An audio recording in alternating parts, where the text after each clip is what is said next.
Mesdames, collégiennes, lycéennes ou toute autre personne dans des établissements scolaires, nous allons parler aujourd'hui contraception d'urgence ou contraception du lendemain. C'est la même chose, c'est un nom un peu trompeur, donc c'est ça.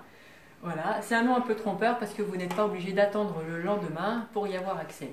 Plus vite elle est prise et son efficacité sera meilleure. Voilà, alors à quoi ça sert cette pilule d'urgence? Elle doit être prise ou elle peut être prise après un rapport à risque. Un rapport à risque, c'est un rapport qui n'a été pas protégé ou mal protégé et afin d'éviter une grossesse. Voilà, il est important aussi d'avoir en tête que ce n'est pas une contraception qui est efficace à 100%, donc il faut aussi contrôler après cette prise de contraception. Il faut contrôler 3 semaines après avec un test de grossesse pour vérifier que vous n'êtes pas enceinte.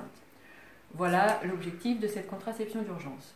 Au niveau de la loi, vous pouvez y avoir accès à cette contraception d'urgence quand vous êtes mineur, anonymement et gratuitement, sans justifier de votre identité auprès des pharmaciens par exemple.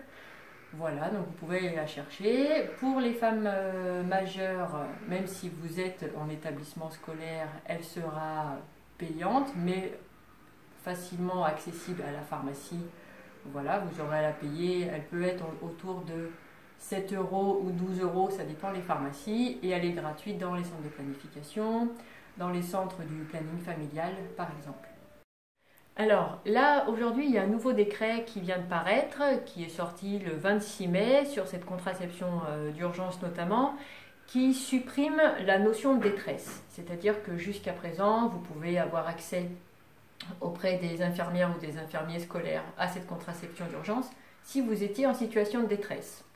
Bon, en pratique, c'est vrai que on est rarement en situation de détresse dans ces moments-là, donc c'était important pour le planning que cette notion soit supprimée. Et puis une question d'égalité aussi, dans un rapport à risque, c'est vrai que on ne va pas parler de notion de détresse pour les hommes, par exemple, il n'y a pas ce point de vue-là, donc c'est intéressant que ça soit supprimé. C'est intéressant aussi parce que ça déstigmatise cet accès à la contraception. On peut être souvent culpabilisé de devoir la prendre. On va avoir des regards un peu du genre « mais vous l'avez déjà pris le mois dernier » ou alors « c'est la 3e fois qu'on vous la donne madame, il faut arrêter de faire l'amour sans préservatif ».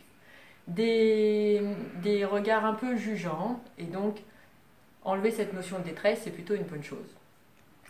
Après, c'est une bonne chose, mais dans l'absolu, il faut aussi que ça soit accompagné d'autres mesures qui vont faciliter vraiment son accès, c'est-à-dire dans les établissements scolaires, les infirmières et les infirmiers scolaires ne sont pas présents tout au long de la semaine, ce qui est un frein d'accès. Donc s'ils pouvaient avoir peut-être plus de moyens humains, du coup, ça serait aussi une mesure supplémentaire qui favoriserait l'accès.